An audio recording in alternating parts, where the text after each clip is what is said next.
Muy bien. Pues ya se ve que tenemos al menos en común. Si me conoces, sabes que un uno a uno conmigo, una consultoría, vale 100.000 euros más. Bueno, gajes del directo.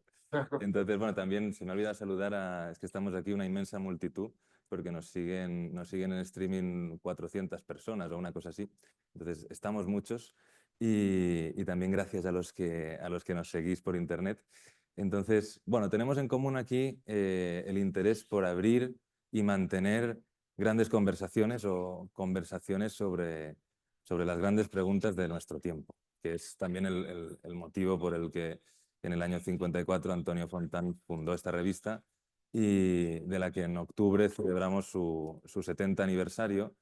Y para celebrarlo inauguramos también esta colección de libros que se llama Temas de nuestro tiempo. Es además un homenaje a una colección que existió en los años 70 en la misma editorial EUNSA y que ahora recuperamos pues, con este nuevo formato.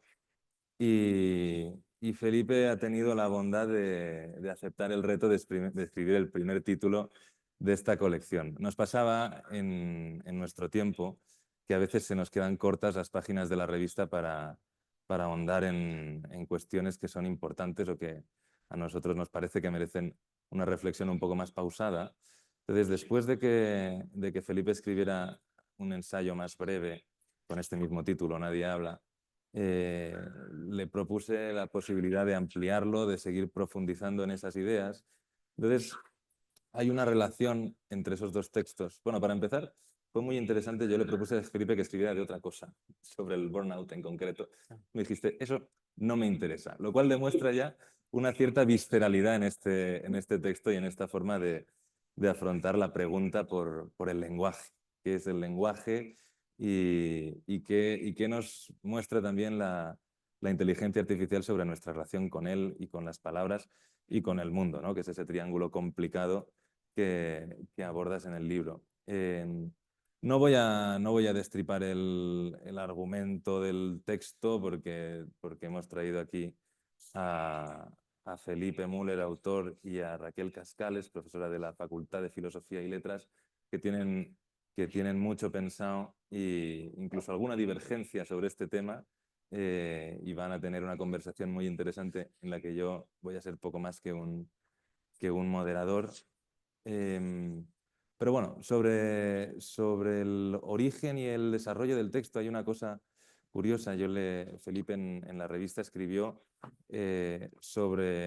partió sobre los problemas que plantea la inteligencia artificial para luego recalar en la cuestión más honda de qué es el lenguaje, ¿no? Digamos que aquella reflexión sobre la actualidad le llevó a las grandes preguntas, que es lo que creo que deben hacer las revistas culturales, ¿no? Saber un poco sacar del día a día qué es lo que tiene una profundidad y una permanencia, ¿no? Entonces, la gracia de cuando recibí el manuscrito del libro, Felipe le había dado la vuelta a la argumentación, ¿no? Y había empezado por el ser del lenguaje para terminar en la inteligencia artificial.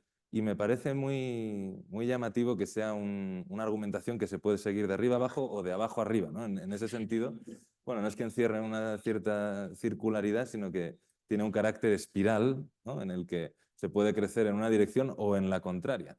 Y bueno, también es una invitación a leer el libro en el orden en que ustedes quieran.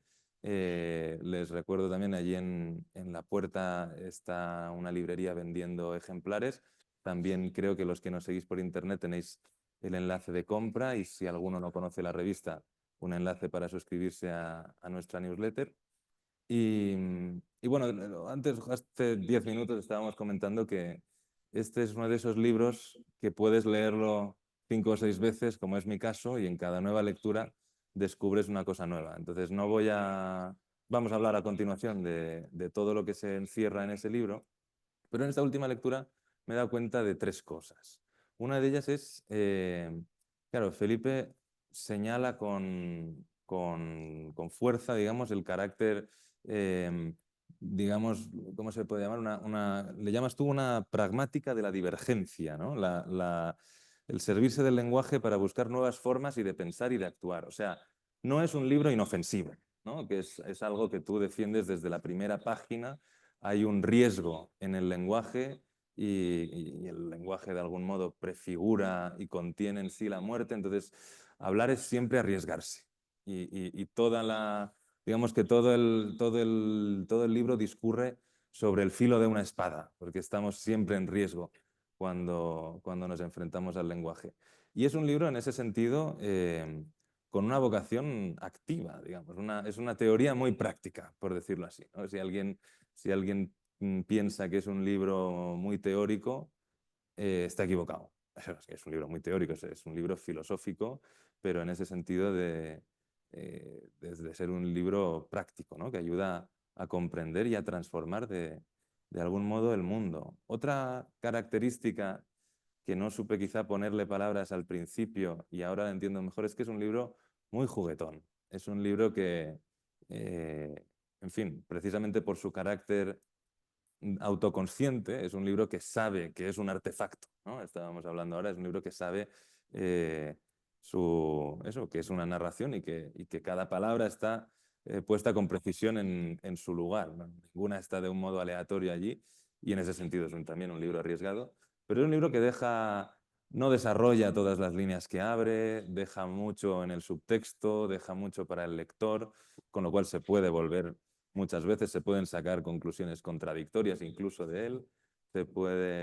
Bueno, eso, es un libro que juega con el lenguaje. Y una de esas formas de jugar es la propia estructura teatral del libro, ¿no? El libro comienza con una apertura de telón, termina con un dramatis personae y luego con un cierre de telón.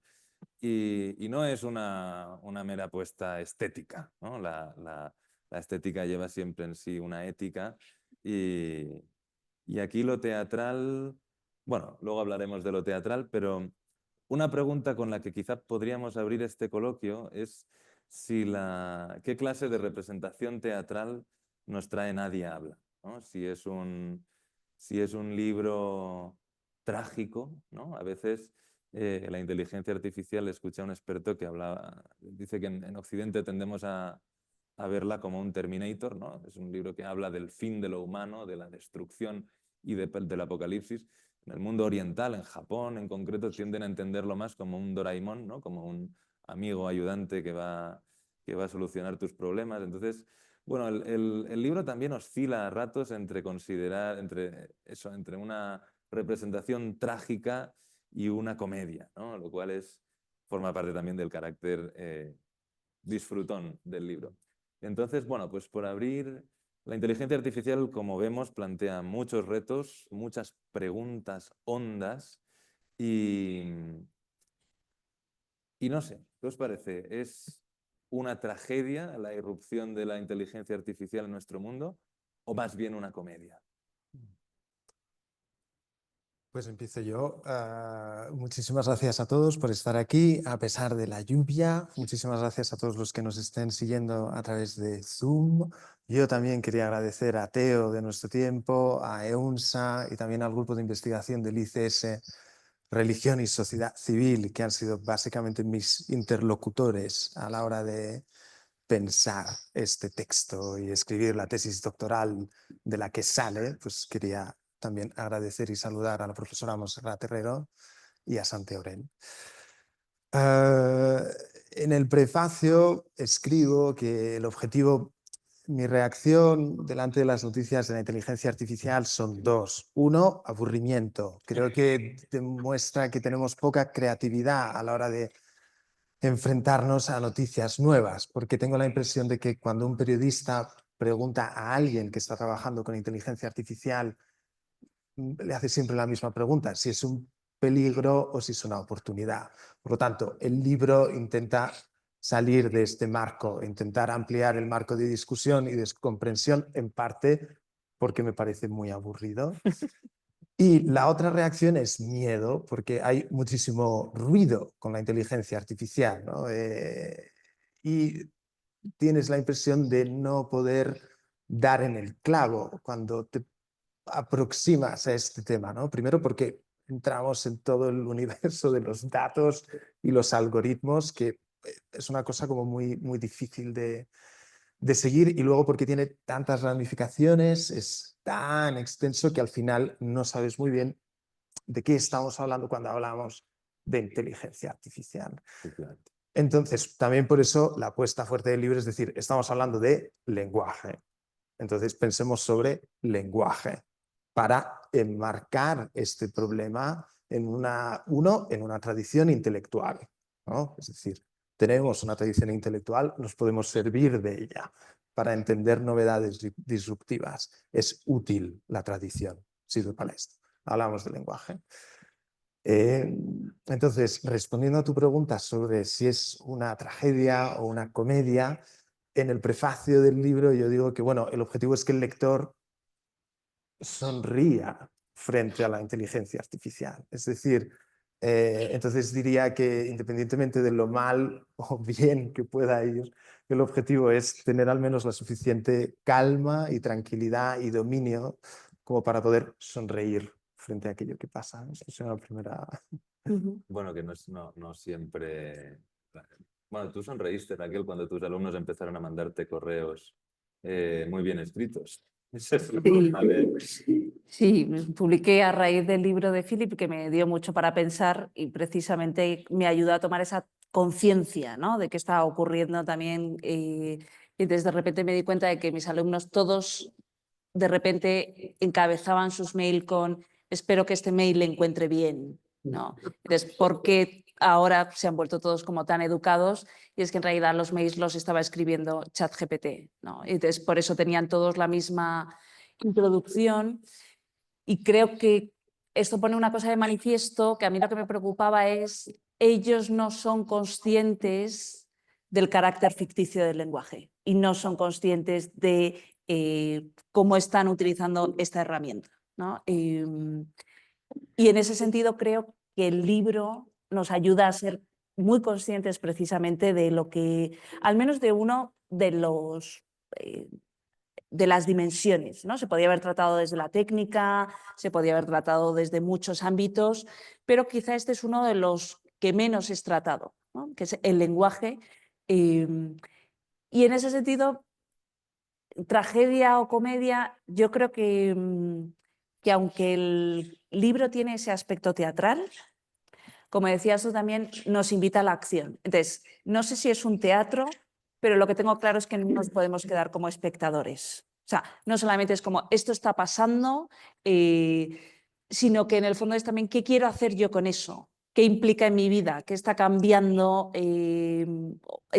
algo, mi manera de expresarme, mi manera de pensar, mi manera de entender a los demás, de relacionarme.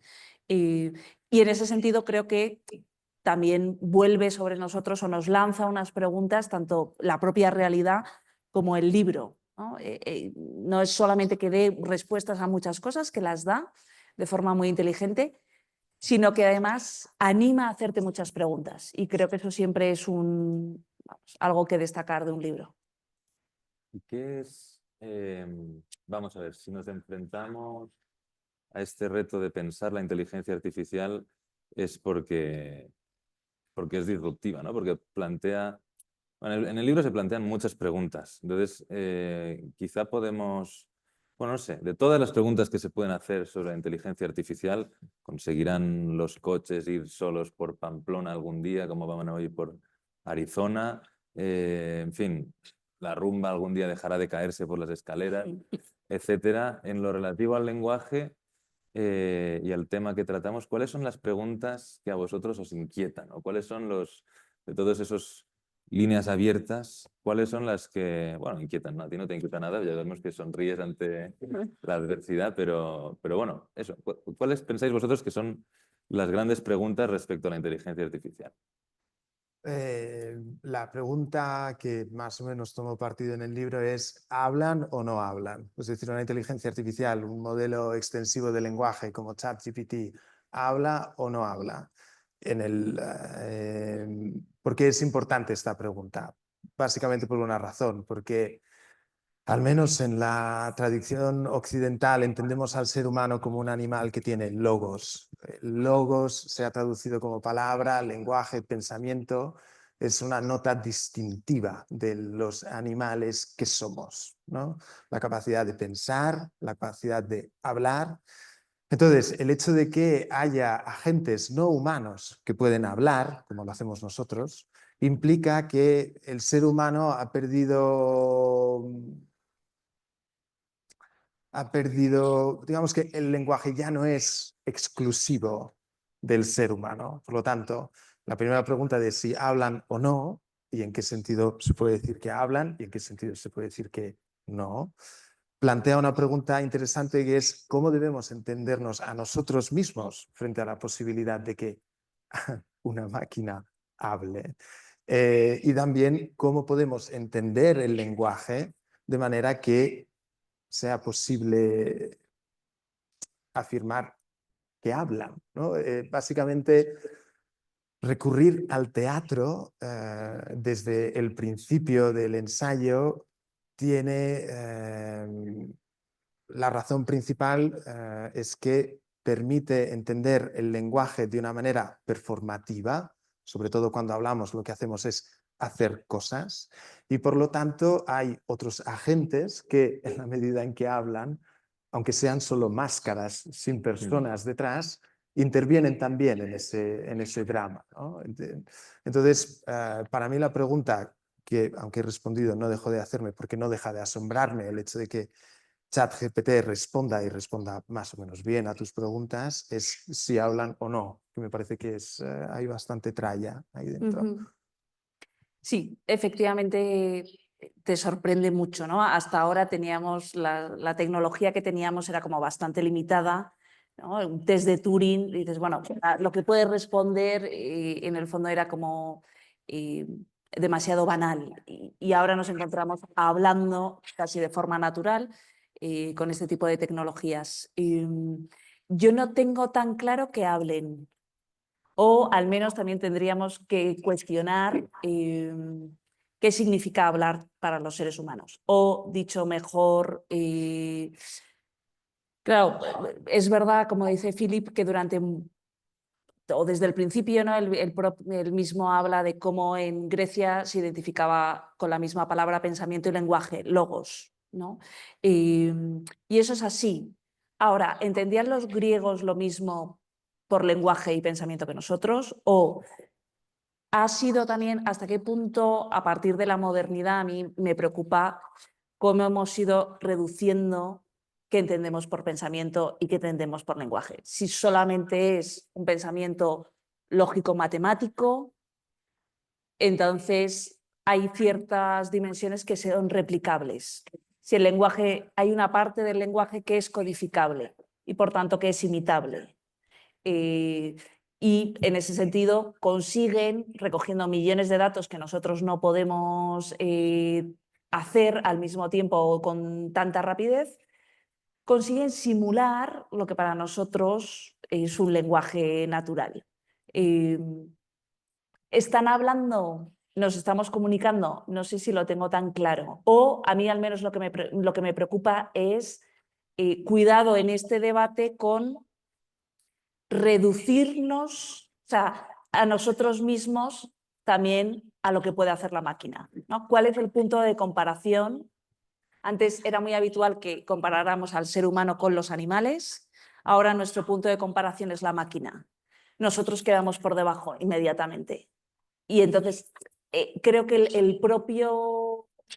esa propia manera de enfocar el lenguaje, el debate, nos lleva directamente a reducir, a empequeñecer al ser humano. Y eso al menos me preocupa. Hemos traído a la profesora Cascales para que aporte un poco de sentido común a esta discusión. Entonces no hablan según la profesora Cascales. Bueno, hablar es básicamente utilizar palabras, ¿no? El libro está dedicado al profesor Jaime Nubiola, que es mi maestro de Pamplona, y una de las dos cosas que he aprendido de Jaime Nubiola es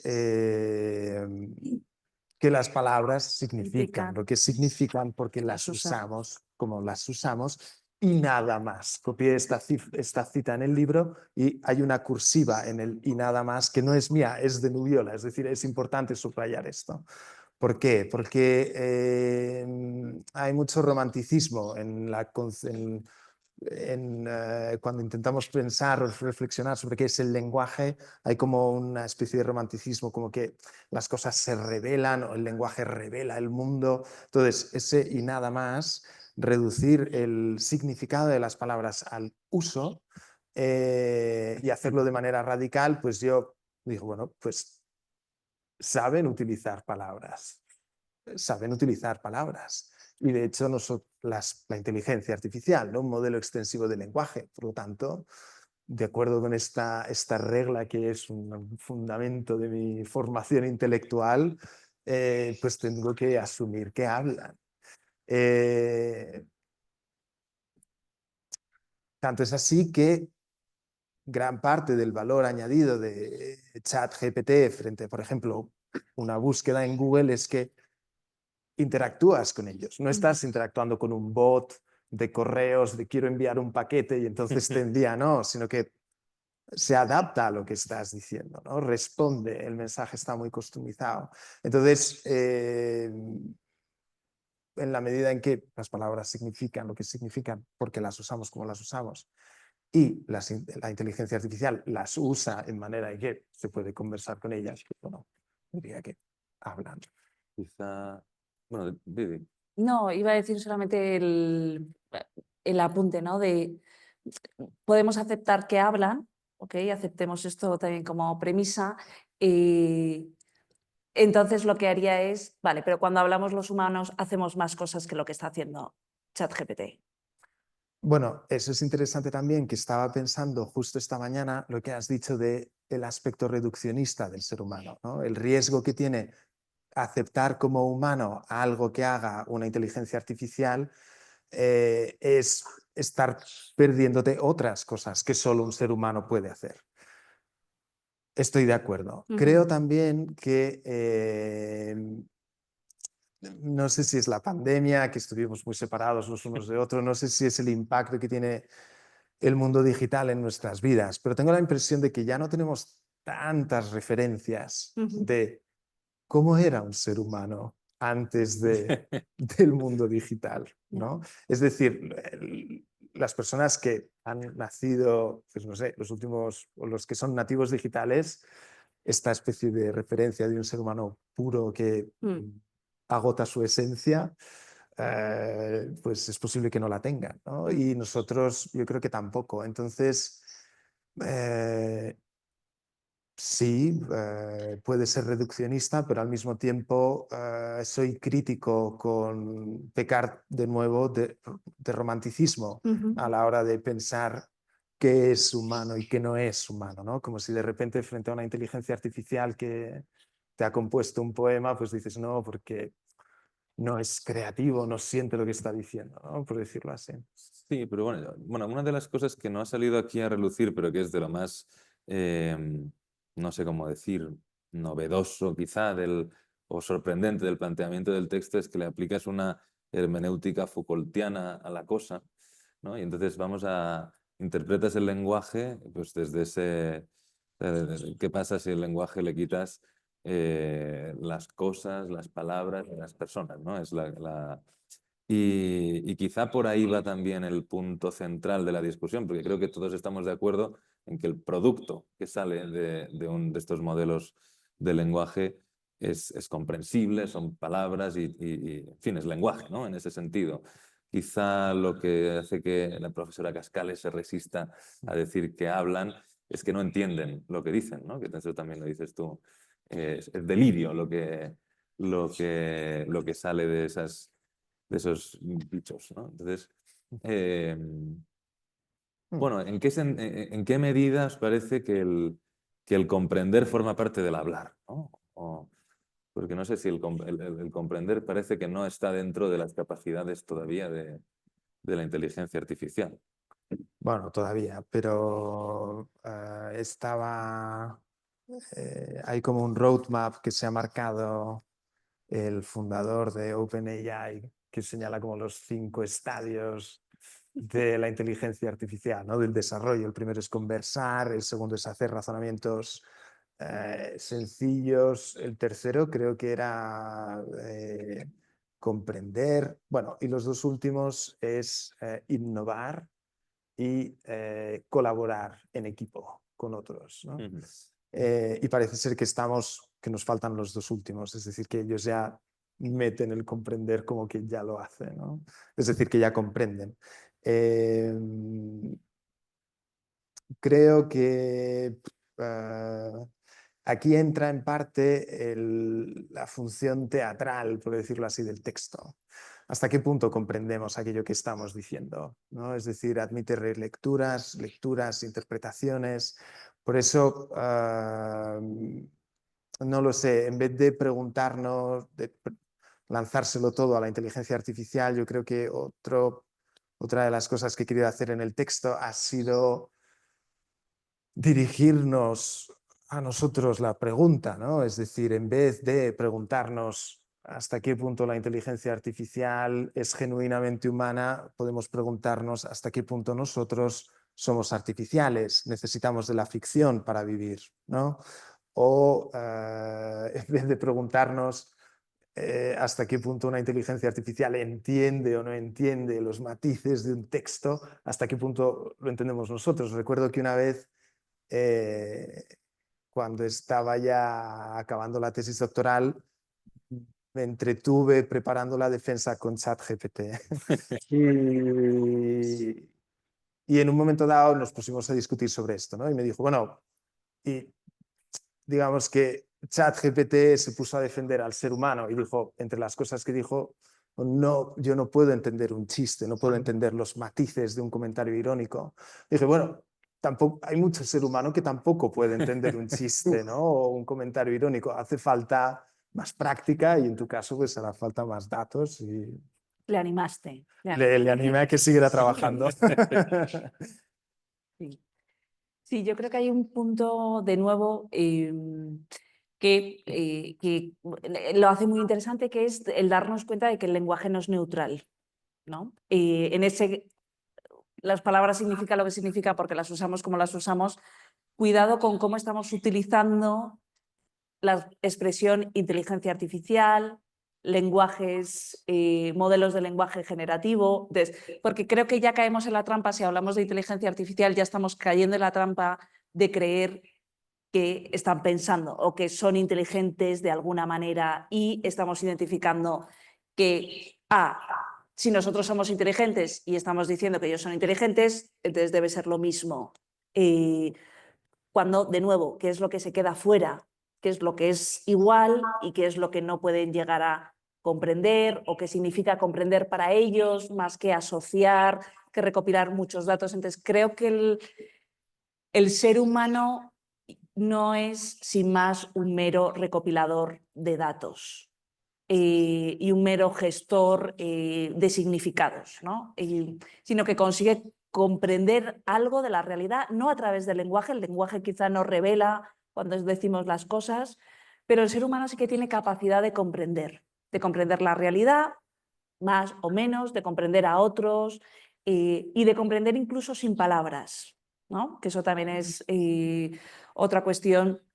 Entonces, quizá mi defensa también, el tema que a mí me parece también relevante es como no miremos al ser humano solo desde un aspecto.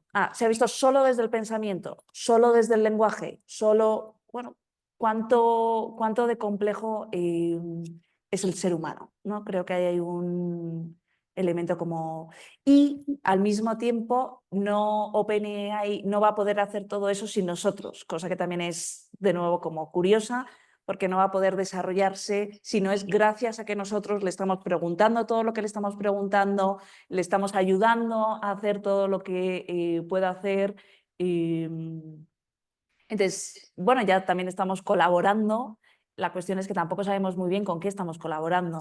Entonces, no, sobre todo, a mí me preocupa mucho porque con ChatGPT lo entiendo. Pero lo que me pide ahora a veces Internet de que identifique cuántas bicicletas hay en esta imagen o ponga usted el asiento en HD en la posición, digo, ¿qué estarán haciendo con esto? ¿No? ¿De qué manera estoy entrenando a la máquina para hacer qué tipo de cosas? No lo sé. Y creo que también como usuarios y usuarios críticos y usuarios conscientes tendríamos que reclamar a todo tipo de empresas a que nos digan en qué momento estamos, de qué forma estamos entrenando, para qué las estamos entrenando, porque si no, no es un juego limpio. Sí, completamente. Y luego yo creo que una de las ideas bueno, que me gusta repetir en el ensayo sale más en el ensayo original de Nuestro tiempo, y creo que es muy importante recordárnosla frente a los profetas de la nube, del mundo digital que está en la nube. Creo que conviene repetir que lo digital también es material, es decir, también tiene su incidencia en el mundo material. Internet no está en la nube, hay 1,5 millones de kilómetros de cables conectando países y continentes para que sea posible Internet. El uso de teléfonos inteligentes, la generación de datos, el mantenimiento de un data center consume muchísima energía, muchísima electricidad, muchísima agua también, en un momento en el que hay 1/3 de la población mundial que vive con estrés hídrico o que sencillamente pasa sed. Es decir, hay no sé muy bien por qué, pero se suele equiparar transición digital con transición ecológica, y no creo que sea no creo que sean idénticas, y es otra línea de lucha que complementaria a la de exigir a empresas o al menos a gobiernos que exijan transparencia sobre el uso de los datos con los que se entrenan a inteligencias artificiales, pero también transparencia respecto al impacto ambiental que tiene el desarrollo de todas estas tecnologías, que pasamos de puntillas, son todo especulaciones y estimaciones de cuánto puede ser la contaminación, no se sabe, y no se sabe porque las empresas que tienen estos datos no los dan. Entonces, bueno, antes de, digamos así, encarcelarnos en lo digital y ya, pues bueno, es una información que creo que...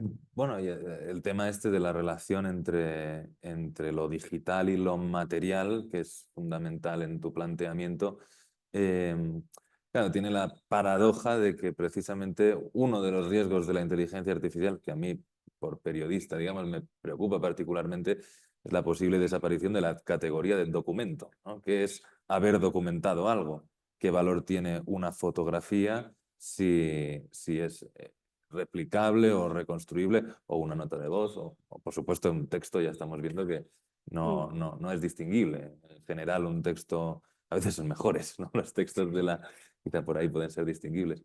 Y la cuestión de lo material, por esa vuelta que le dabas tú a la pregunta, ¿no? Que tienen de humanas esas inteligencias artificiales, sino que tenemos de artificiales los humanos, enseguida plantea de forma casi inmediata la cuestión del cuerpo, ¿no? Tú dices en un momento del libro que a medida que se asiente y masifique su uso de los grandes modelos de lenguaje, los consumidores de conocimiento e información se verán abocados a poner en duda la autenticidad de cualquier representación. Esta es la crisis del documento como categoría, desde las noticias del telediario hasta las fotografías de un museo. Es posible que surjan movimientos a favor de una intimidad desconectada y en contra de la datificación del comportamiento humano. Tal vez con un poco de suerte, dices, nuestro cuerpo y corporalidad se tornan puntos de resistencia donde discriminar lo fingido verdadero. Claro, también nuestra forma hay materialidad en lo digital y hay evidentemente una materialidad en el cuerpo humano y en la medida en que los humanos somos cuerpo, ¿no? No es que tengamos un cuerpo ahí con su lenguaje incrustado. Bueno, ¿cómo concebís esa? Y también, por otra parte, ahí es donde tú abres con mayor contundencia, digamos, esa llamada a la acción que está latente en el riesgo de hablar a lo largo de todo el texto, ¿no? Pero invitas a imaginar el futuro a partir del cuerpo. ¿Cómo se hace eso, ¿no? En un mundo en el que estamos a punto de olvidar el cuerpo? Pues es más una esperanza y es más un deseo. Pero sí, tengo la impresión de que a partir de la pandemia, sobre todo, como que hemos dejado atrás el cuerpo. Después de la pandemia se puso de moda la presencialidad, volver a hacer las cosas en presencia. Y creo que, bueno, duró pues como el rocío. Entonces, lo pongo al final porque, uno, si como creo la palabra ha dejado de ser patrimonio exclusivo de los seres humanos, lo que nos distingue ahora es el hecho de que tengamos cuerpo, de que seamos cuerpo. Y por lo tanto, no lo sé, tendremos que imaginar maneras de que el cuerpo vuelva a ser protagonista en nuestra forma de estar sobre el escenario, por decirlo así, ¿no? Estoy pensando ahora mismo en toda la importancia que tienen las éticas del cuidado, el cuidado como algo que requiere necesariamente dos cuerpos, ¿no? Como mínimo. Pero lo he dejado ahí abierto porque es más una esperanza que haya una especie de revuelta para que no se datifique la intimidad de las personas, poner vallas, por decirlo así, a comportamientos que no queremos, de los que no queremos que haya registro, porque son nuestros, ¿no? Y entonces supondría una pérdida enorme que pudieran ser replicables, pero, si os digo la verdad, no sé muy bien cómo cuajará. No lo sé. Sí, yo creo que de hecho, o sea, es muy buen también como propuesta, ¿no? El decir, abrir nuevas líneas también de cómo podemos recuperar, ¿no? O dónde se asienta lo humano, que es el cuerpo, ¿no? Y que también hemos dejado como durante mucho tiempo atrás o no le hemos dado como la importancia que realmente tenía. Y en un mundo donde todo se tecnifica o donde todo se digitaliza y bueno, cobra de nuevo una importancia. Ahora bien, yo no lo haría de forma dicotómica. O sea, no es como, le hemos dado mucha importancia a la razón y entonces ahora se le debemos dar al cuerpo porque el cuerpo es lo humano, porque a lo mejor dentro de X años también aparece otra cosa o aparecen unos humanoides que también consiguen replicar otra serie de cosas. Entonces, no es el pensamiento, el cuerpo, los sentimientos, sino que precisamente lo humano es toda esa complejidad. Y en esa complejidad y en el hecho de que somos corporales, me parece que también el libro, ¿no? Recogiendo cosas que hemos dicho al principio, es donde nos arriesgamos, donde nos comprometemos. ¿A qué se arriesga un modelo de inteligencia artificial cuando habla? A nada. Cuando nosotros hablamos, bueno, pues nuestras palabras están quedando grabadas, no sabemos dónde está llegando, no sabemos... Cuando yo prometo algo, me estoy comprometiendo y tenemos que ser también conscientes como de eso. Y me estoy comprometiendo contigo como ser corporal aquí, ahora, y tenemos una serie de responsabilidades, de derechos, de deberes, de ilusiones que tenemos que ver que se materializan o hay que materializarlos de alguna manera, ¿no? Entonces, no son solo palabras, sino que eso también está muy bien explicado en el libro. Y eso nos devuelve la pelota sobre nuestro tejado, ¿no? ¿Qué queremos hacer precisamente con las palabras que hablamos? Y creo también que, digamos así, el siguiente paso en el desarrollo de estas tecnologías es precisamente la colonización del cuerpo. Es decir, no solo con el Internet of Bodies, que también, sino, quiero decir, cada vez que veo a alguien con los iPods paseando por la calle, piensa inevitablemente, ¿no? Como, de nuevo, como que no sé muy bien por qué, no sé de dónde viene esta especie de desconfianza del mundo cotidiano, por cutre que sea, ¿no? Sí. Tienes que obligatoriamente ir con los escuchando, no lo sé, pero creo que precisamente el siguiente paso pues será poco a poco ir colonizando el cuerpo, precisamente. Bueno, pues habrá que pensar entonces cuál es la especificidad, ¿no? Pero de momento, si es palabra descarnada, por decirlo así, los grandes modelos, nosotros somos todavía palabra encarnada, que tiene, por cierto, esa honda resonancia bíblica, ¿no? El verbo se hizo carne. Bueno, sin más. Hay muchos temas para abrir, pero el reloj nos indica que hay que abrir el turno de preguntas. Entonces, me parece que había un micrófono de mano que está aquí. Si alguien tiene alguna pregunta, vamos allá. Bueno, perdón, ¿queríais dejar algo así como más cerrado? Me parece muy bien.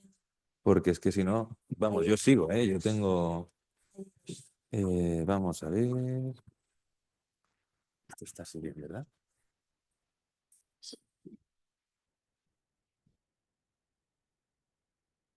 Buenas tardes, muchísimas gracias a los tres, Felipe, Teo, Raquel.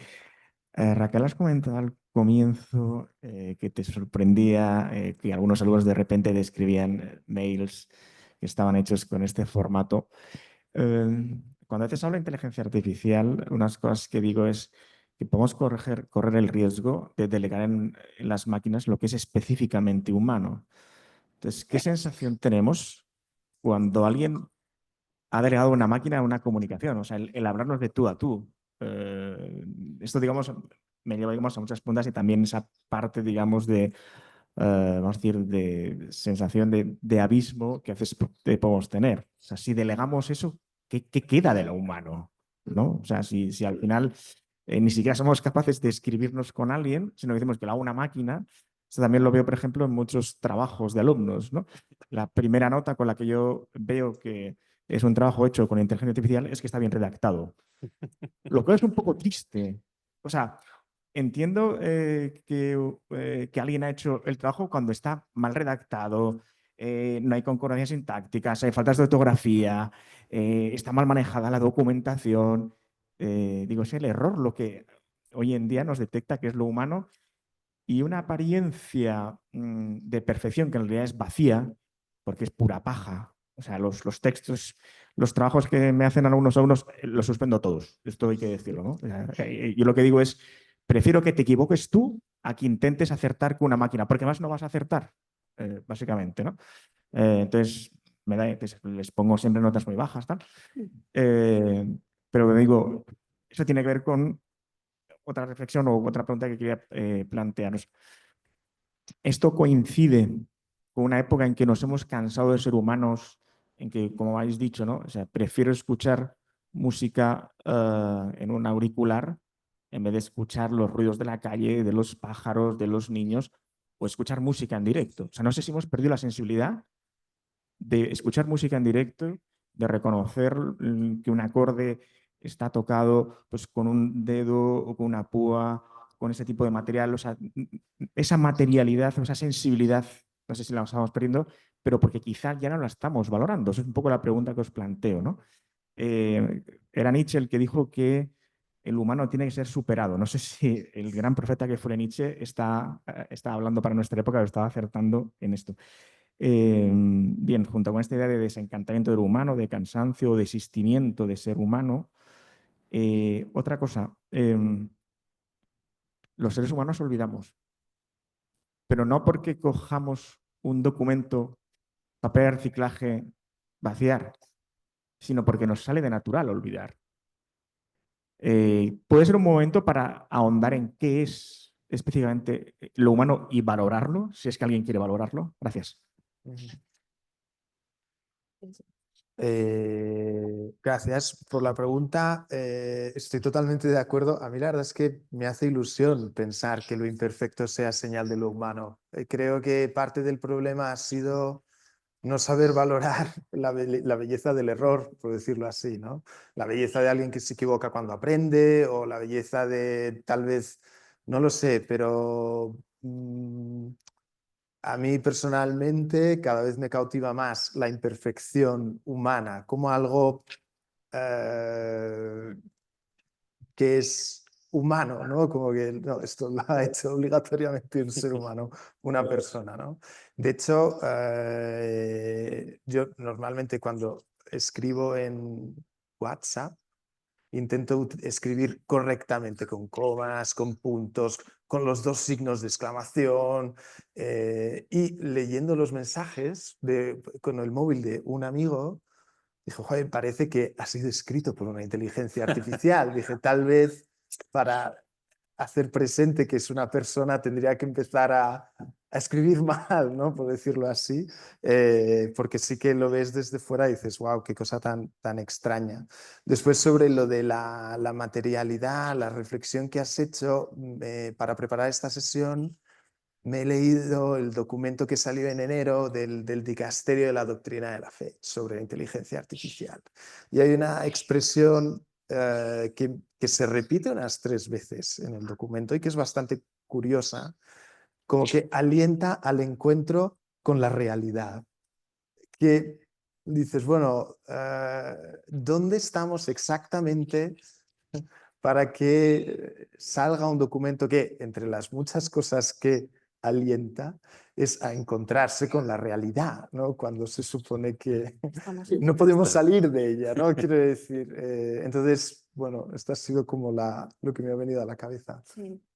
Sí, yo hay una parte, empiezo por esto último, yo aquí sí que no sería romántica, ¿no? O sea, como no pensar que antiguamente la gente sí que valoraba los ruidos de la calle y del caballo que iba por ahí, o que tenían una sensibilidad especial con la música.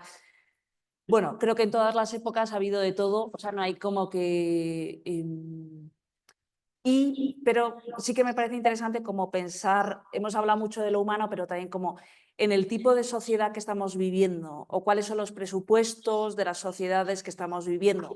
El hecho de que lo que valoremos principalmente sea la perfección, sea la rapidez, sea la eficacia. Entonces, si ese es uno de los principales valores, aquello que es imperfecto queda por debajo. La cuestión es, claro, ¿cuáles son los criterios por los cuales estamos valorando que algo es perfecto o algo es imperfecto? Al mismo tiempo, estoy de acuerdo en lo que ha dicho Felipe de la imperfección o quizá los límites. No es lo mismo decir imperfección humana, que tenemos unos límites, que tenemos que aceptar, que hay una vulnerabilidad, que mi vulnerabilidad precisamente me lleva a necesitar de ti. O sea, hay cosas que directamente nos ponen en relación con la realidad y con los demás, y hay cosas que si yo me entiendo solamente como un ser autónomo, perfecto, eficaz, no necesito de los demás. Entonces, bueno, mi punto aquí sería también como cuestionar cuáles son los criterios de la sociedad que nos están llevando a interpretar o a analizar lo que es lo humano. Tenemos una pregunta por aquí.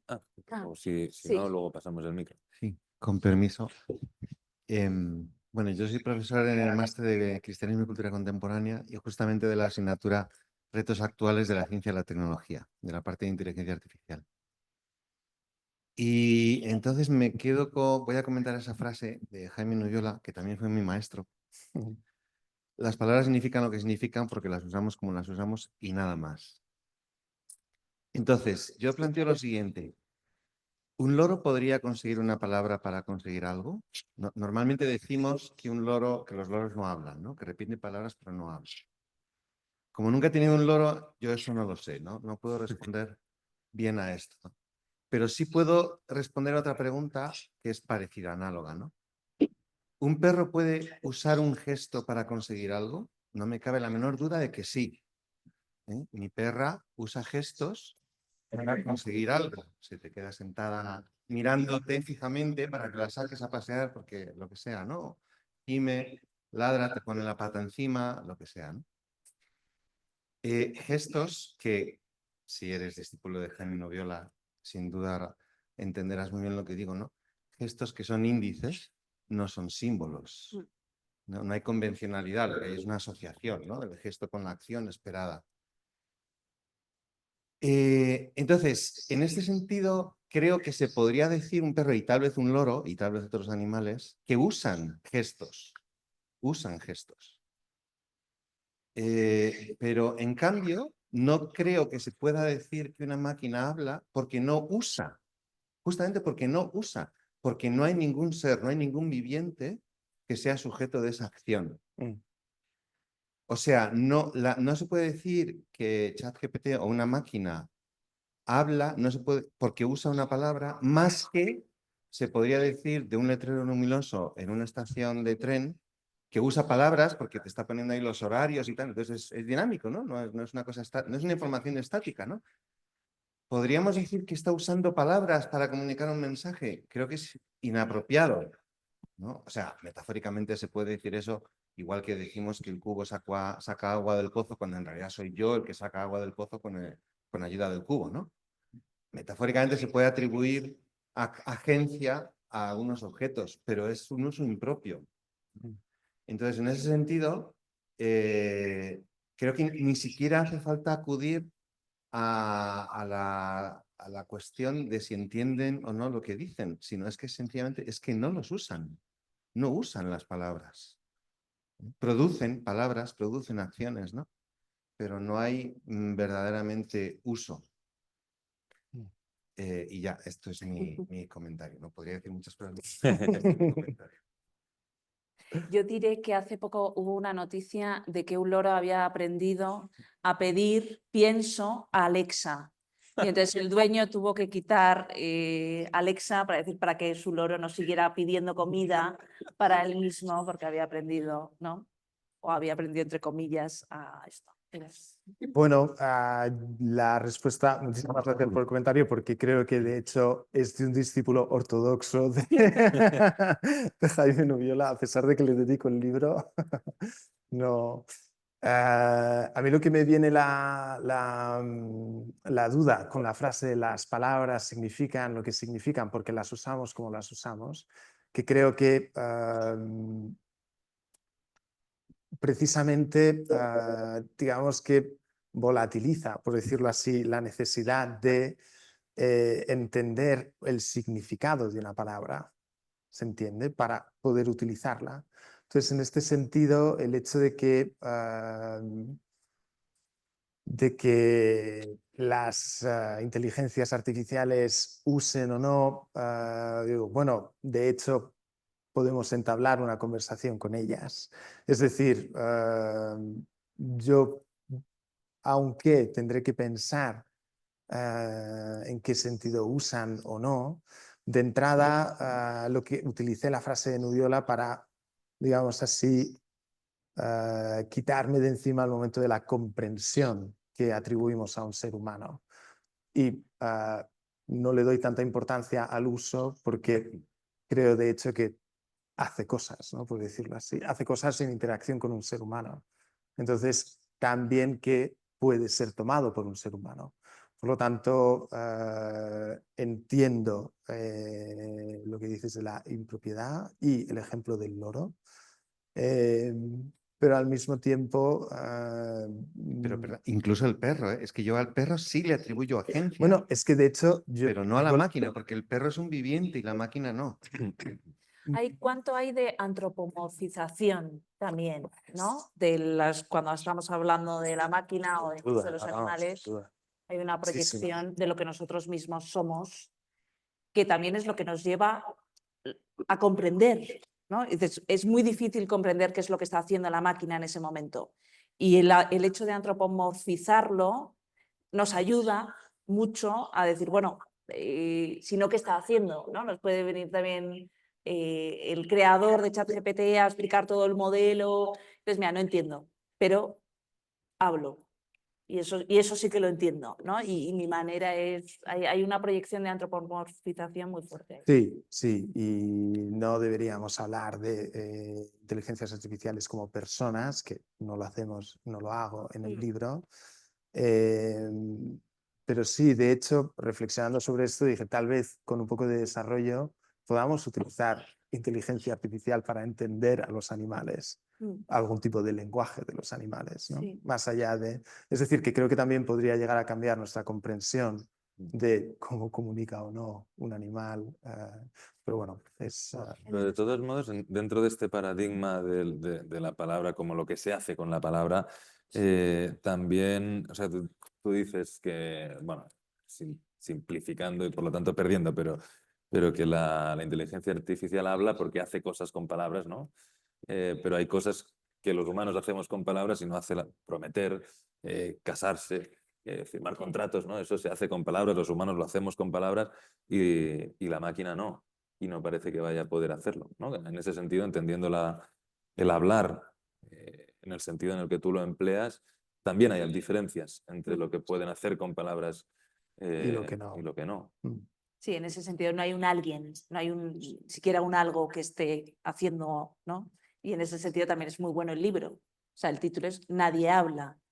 Realmente no hay nadie detrás. De una comunicación con una inteligencia artificial. Sí. Muy bien, vamos a pasar el micrófono hacia aquí, si os parece. También van llegando algunas preguntas de los que nos siguen en directo por internet, pero bueno, vamos primero a premiar la corporalidad. Pues muchas gracias, yo me llamo Teresa, yo soy jurista, en España es muy divertido porque jurista es letrado. En otros países no se considera un jurista un letrado, pero en España es un letrado. O sea que tengo un cierto, ¿no?, papel dentro de como jurista. Muchas gracias por la dinámica conversación a tres. Y quisiera hacer un comentario y una preguntita. Entonces, el comentario sería, yo creo que me hace mucha gracia cuando yo que he ido al colegio, a la universidad, que lo que hacíamos es copiar enciclopedias, copiar cartas como modelo. Tampoco cambia tanto. El chat es simplemente más eficiente, te hace una búsqueda mucho más rápida, pero en la práctica lo que hace es copiar cosas, ¿no? Entonces, en el fondo todos copiamos. De jóvenes, en mi época, se copiaban y a estos copian. Y luego una cosita que quiero decir, que yo creo que siempre ha sido importante ser el mejor. O sea, que eso, nosotros cuando copiábamos de enciclopedias, se trata de la comparativa, a ver quién copia mejor, o sea, quién hace una cosa más lucida. Ahora los de ahora son más eficientes porque tienen el chat, entonces les suena más chat. ¿Cómo se llama? Y luego la pregunta. Entonces, una pregunta, a ver, hablamos de palabras, pero en el fondo hay una cosa muy interesante que es, ¿qué opináis sobre la semiótica, sobre los símbolos? O sea, a ver, desde Puerto Eco tenemos, en las últimas décadas, nosotros hemos entrado en un mundo en el que se da la importancia a los símbolos, porque expresan a veces más de lo que expresan las palabras, ¿no? Entonces, es más, en la Biblia se utiliza mucho la parábola, la imagen, ¿no? Entender a Dios se entiende como el fuego, a veces mucho mejor que explicado con palabras. Entonces, en este libro, que lo voy a comprar, o sea que estoy convencida, o sea, ya tienes una compradora. ¿Cómo, o sea, si habéis planteado el tema de la semiótica o si se está planteando ahora también con la inteligencia artificial, que yo no lo sé? O sea que muchas gracias. En el libro, hasta donde sé, no planteo tema de símbolos ni de semiótica. Creo que sí que utilizo bastantes, bueno, sí que utilizo bastantes imágenes, por ejemplo, a la hora de discutir una de las tres concepciones del lenguaje, hablo de tres formas de entender la relación entre pensamiento, palabra y mundo, que básicamente me sirvo de la estructura triádica del signo de Jaime Nubiola, que es la segunda cosa que he aprendido de él. A la hora de hablar del representacionismo, hablo de representacionismo, relativismo y realismo, ¿no? Y a la hora de hablar del representacionismo, me viene a la cabeza el ejemplo de los místicos, ¿no? Y cómo los místicos siempre encuentran palabras. Es decir, es una crítica a la idea de que hay cosas que no podamos expresar. Precisamente los símbolos llegan a expresar cosas que, y en el libro, en la crítica que hago al representacionismo, utilizo la poesía mística, por decirlo así, de Santa Teresa y de San Juan de la Cruz, para demostrar que, aunque aquello que quieres expresar es inefable, el lenguaje y símbolos te permiten encontrar las palabras, ¿no?, para decir aquello que quieres decir. Creo que esto sería lo más cerca que hablo de semiótica en el texto. Sí. Muy bien. Estamos rozando la hora. Vamos a dejar un par de preguntas más. Aquí, por ejemplo. Vale. Sí, quería preguntaros, bueno, o compartir. A mí me parece que esta irrupción de los lenguajes, de las máquinas que hablan, pues produce un cambio que es que constatamos que somos imitables, los seres humanos somos imitables en algo que siempre hemos pensado que nos diferenciaba como seres humanos. A mí me parece que esto es algo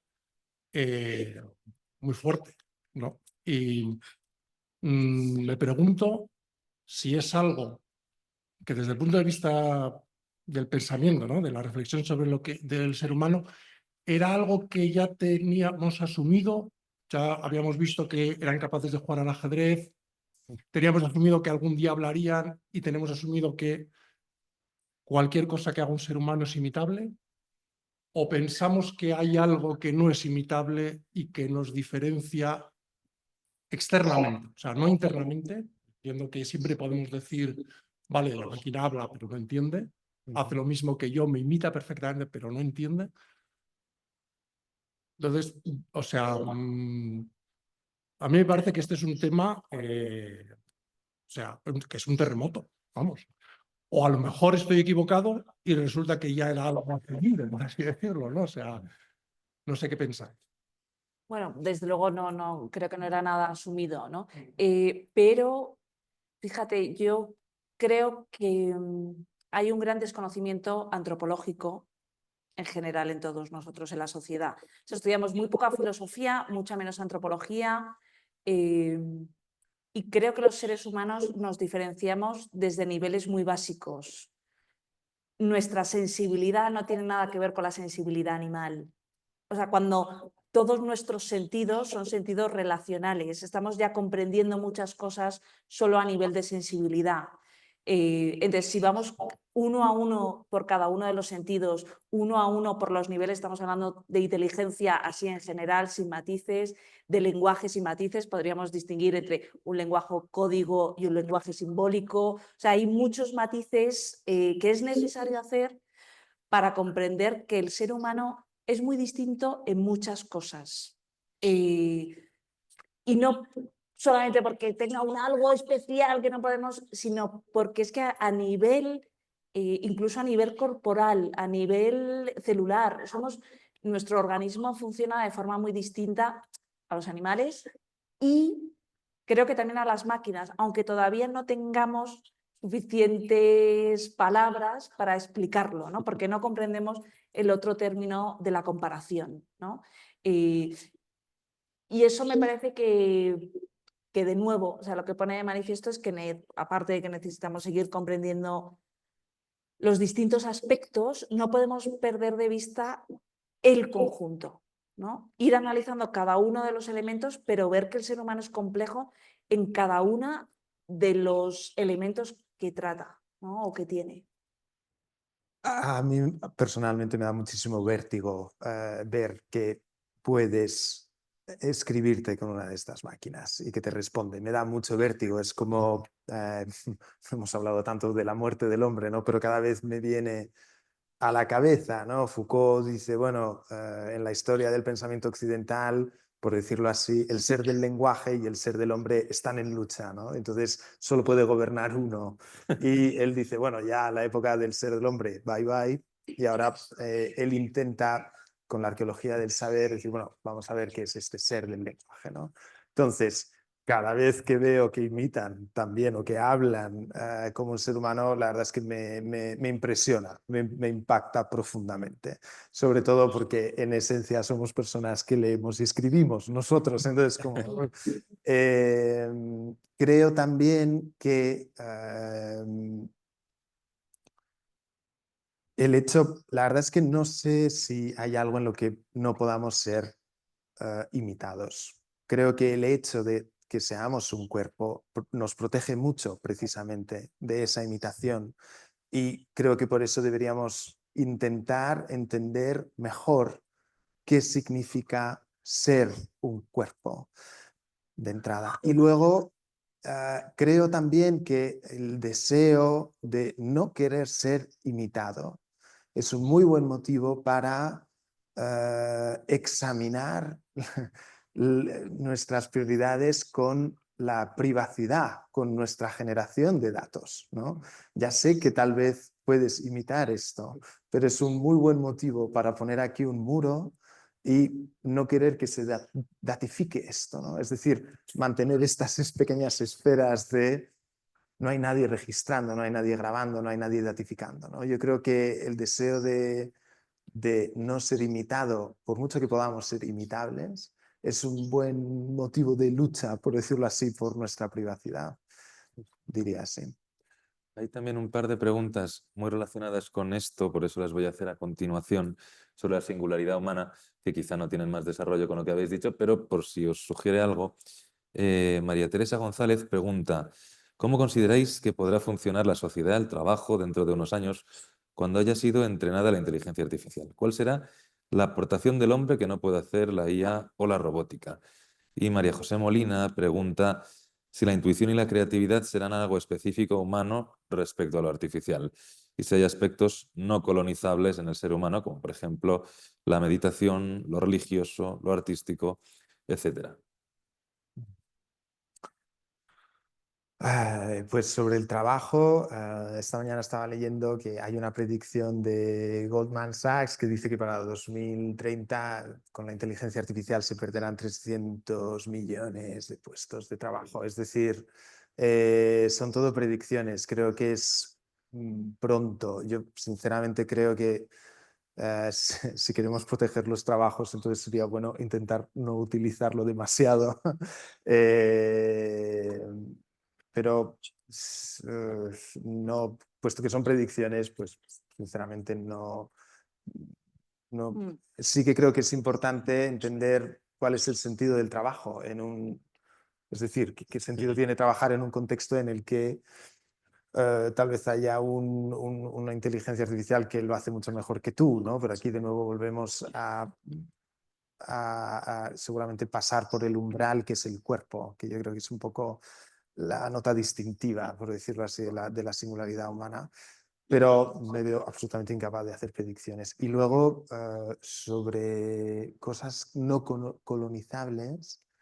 O sea, yo creo que hay muchas cosas automatizables, ¿no? Y en ese sentido también hay muchos trabajos que directamente, o sea, incluso puede que sean buenos, que se pierdan. En el sentido, hay gente que está dándole un montón y seguramente esa persona también se podría realizar mejor en otro trabajo, ¿no? Entonces, pero de nuevo claro, si la única cuestión es la rentabilidad, entonces te sobran las personas. Si ese es el único fin, al final te van a sobrar las personas. Si de lo que se trata también con nuestros trabajos, con nuestra vida, es de hacer un mundo más humano donde quepamos, busquemos otra manera también de que se dé este desarrollo. Y creo que ahí de nuevo lo podemos exigir, ¿no? Entonces, ¿qué es no colonizable? Bueno, muchísimas cosas que tampoco termino de saber, pero el luchar por un mundo más humano, ¿no? El decir, estoy no solamente en este punto, sino en toda mi vida empeñado en me quiero relacionar contigo, entonces te voy a llamar en vez de simplemente escribir un mensaje, voy a leer este libro en vez de que me hagan un resumen, voy a darte un abrazo, o sea, como quizás no se trata tanto como de, venga, esto es de nuevo, ¿no? Poner de manifiesto esto es lo humano y lo únicamente humano hasta que se demuestre lo contrario, sino decir, hay aspectos también como muy intuitivos, trabajemos sobre ello, ¿no? La singularidad es que hay también un punto más heideggeriano que Foucaultiano, pero la preocupación por nuestra propia existencia, la preocupación porque, bueno, también con, no sé si esa parte espiritual de el ser que yo me voy a morir. Entonces, lo que yo haga y lo que yo diga tiene una implicación, tiene una trascendencia o no trascendencia que me hace reflexionar muy seriamente sobre las cosas que digo y sobre las cosas que hago. incluso aunque no sepa lo que va a pasar después, ¿no? Entonces, bueno, al menos que nos preocupamos por el ser que somos y por el ser que son los demás, quizá es una línea en la que seguir profundizando. Muy bien. Vamos a dejar dos últimas preguntas, si quieren. Adelante. La pregunta que es la Hay siguiente. que utilizar el micrófono por los que están online, que no nos oyen. Muchas gracias. Tengo dos preguntas. La primera, ¿estamos ciertos que el desarrollo de la inteligencia artificial está copiado sobre el comportamiento humano? Porque, ¿por qué intentar copiar el funcionamiento? ¿Por qué ir a buscar las obras de Ferdinand de Saussure, la conceptualización de la semiótica o del significado de Figandé, cuando hay otras maneras de desarrollar un lenguaje? Y la segunda pregunta es, ¿conocemos los límites del aprendizaje, de la machine learning? Porque lo que me inquieta un poco en su planteamiento es que parece que no hay limitaciones, es decir, que las máquinas son capaces de apropiarse con una transmisión de datos, por ejemplo, la conceptualización de la vida del más allá, el concepto de la muerte, el concepto de la creencia en Dios. Y entonces, me gustaría creer que es imposible que lo crean, pero escuchando su visión, tengo la sensación que no, y que no hay límites, no hay lindes a la capacidad de aprendizaje y de desarrollo de un sistema totalmente autónomo, quizás un poco relacionado con el hombre, pero al final que puede ser muy distinto. Disculpa que sea tan largo. Lo que me viene a la cabeza, bueno, el planteamiento del ensayo en realidad es ¿qué es lo que me preocupa en realidad? Que nos tomemos la inteligencia artificial como si fuese un deus ex machina, una especie de cosa que cae del cielo y que resuelve todos nuestros problemas. En el ensayo señalo como cosas específicas humanas el hecho de que tengamos una conciencia de nosotros y el cuerpo es lo que señalo. Es decir, que yo creo que ahí hay dos límites que no son en absoluto pequeños. Esto sobre la primera, lo que sí creo que es interesante no es tanto saber si va a tener límites la inteligencia artificial. Yo creo que esta cuestión depende más de lo que ha dicho la profesora Cascales, que es hasta qué punto nosotros consentimos, le damos el sello de wow, esto no lo podríamos haber hecho nosotros o lo ha hecho exactamente como lo estamos haciendo nosotros. Siempre podemos rechazarlo, ¿no?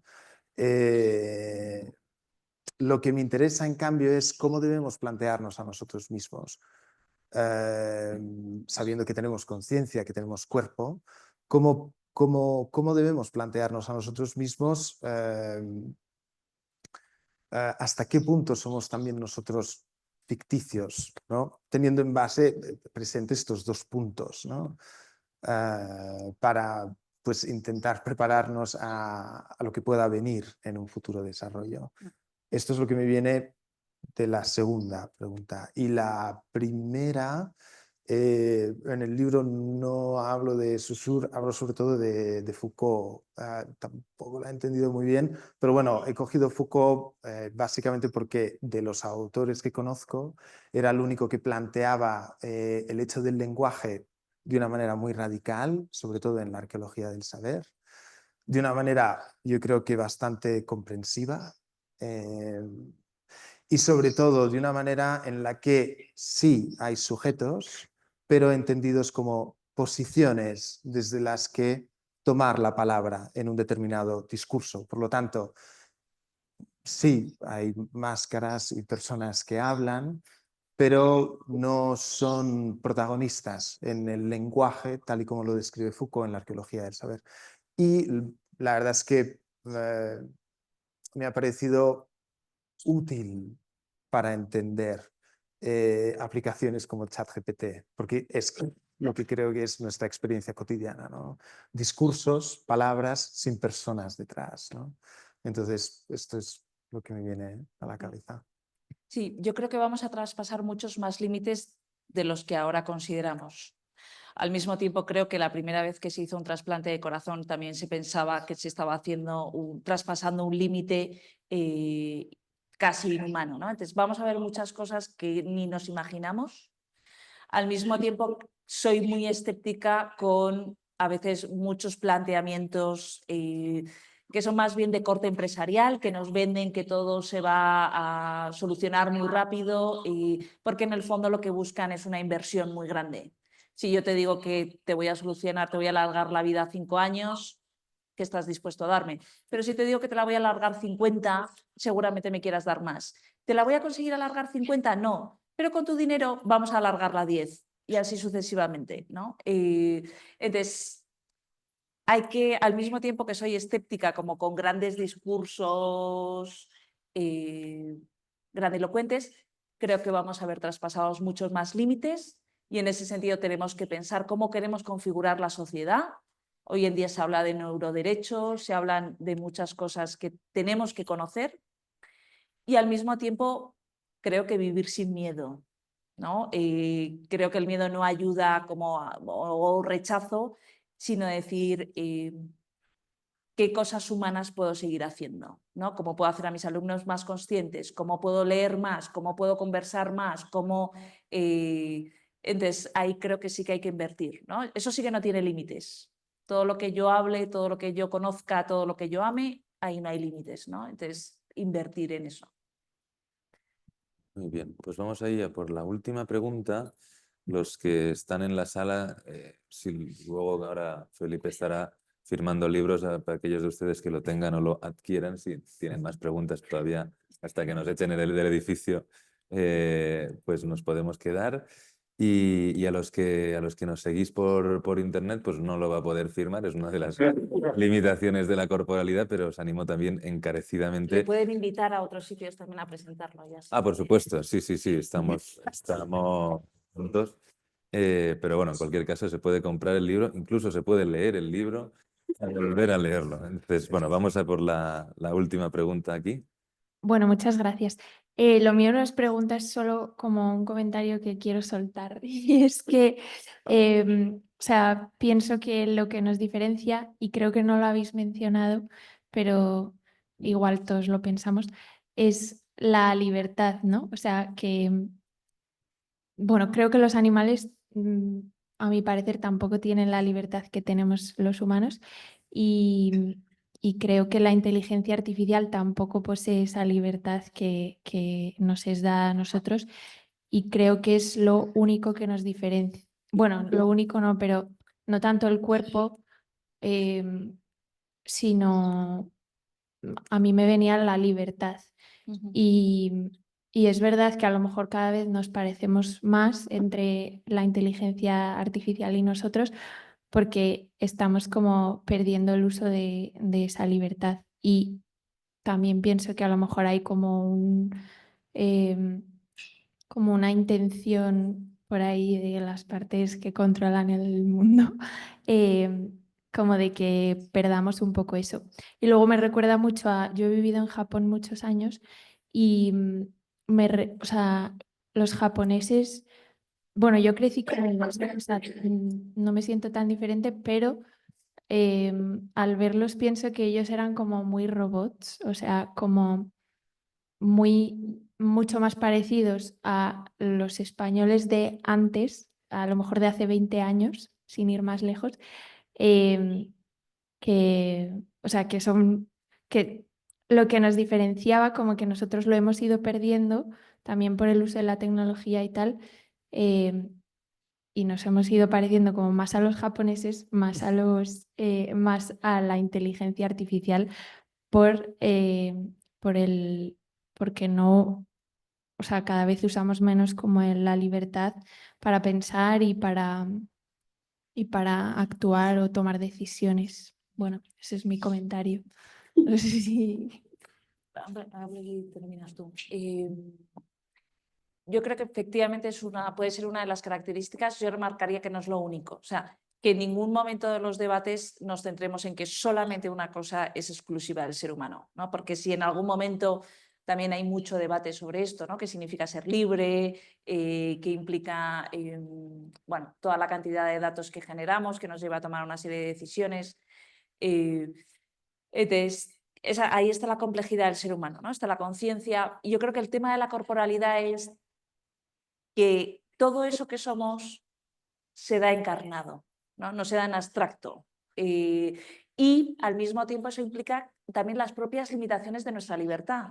Mi libertad no es absoluta, ¿no? Y tengo que tener en cuenta a otros también en el uso de mi libertad, ¿no? Entonces, efectivamente, es otro de los elementos que estaba implícito, pero que yo no diría como exclusivo. Y también por acabar o por cerrar una de las ideas que han salido, ¿no? ¿Cuál es el punto de comparación todo el rato? O sea, cuando decimos nos parecemos, no nos parecemos, imitan, no imitan, somos perfectos, no somos perfectos, ¿con qué nos estamos comparando? O sea, compararse no es que en sí mismo sea malo o desear ser mejor. La cuestión es cuál es mi punto de comparación. Si el punto de comparación es la máquina, siempre salimos perdiendo. Porque ya directamente estamos comparando una serie de cosas que tiene la máquina y que no tenemos, o sea, y que nosotros sí que tenemos, ¿no? Entonces, nos vamos reduciendo. Entonces, hay peligros. Ahora, veamos qué es lo humano, ¿no? Profundicemos en cuestiones que sí que son humanas. La libertad, bueno, la libertad yo creo que está bastante presente en el libro, no de manera explícita, pero desde el principio hablo del lenguaje como riesgo. Tomar la palabra es arriesgarse, te pones en juego. Y el llamamiento final es atrévete a hablar, ¿no? Que también es una especie de llamamiento a la libertad de cada uno a hacer cosas. Por lo tanto, diría que tal vez me preocupo más en el marco de la libertad, en esta especie de teatro que es el mundo, ¿no? En donde se desenvuelve nuestra libertad, esta libertad que necesita de la ficción para decir la verdad o para hacer cosas verdaderas. Es decir, y de cara a la inteligencia artificial, pues bueno, yo creo que también hay Bueno, la inteligencia artificial también nos dice que pensamos y hemos escrito mucho sobre la libertad, pero que no dejamos de ser también seres muy predecibles, ¿no? Es decir, que gran parte del éxito de la inteligencia artificial es que las películas que te sugieren pues te gustan, ¿no? Es decir, que también tenemos un alto porcentaje de nuestro comportamiento es predecible, y me imagino que dentro de este carácter predecible, pues bueno, también debemos examinar nuestra propia libertad. Y con esto. Muy bien, pues creo que ya se ha dicho también por el chat, pero han quedado algunas preguntas ahí por streaming sueltas. Si alguien tiene mucho interés, puede dejarnos ahí su correo electrónico y trataremos de responderlas también. Y nada, pues muchas gracias de nuevo a todos los que nos habéis acompañado hoy. Gracias sobre todo, Raquel, Felipe, por este ratico y por esta conversación tan estupenda que yo... Bueno, ahora seguimos, si queréis. Y gracias a la editorial, gracias al máster, gracias al campus de Madrid de la Universidad de Navarra que nos ha acogido. Y quedamos también a su disposición para los que necesiten. Creo que por ahí fuera ha quedado algún ejemplar de la revista Nuestro Tiempo, si alguno de ustedes no la conoce, que puede llevárselo también a casa. Y estamos a su disposición para lo que necesiten, y si puede ser para seguir teniendo estas buenas conversaciones, pues mejor.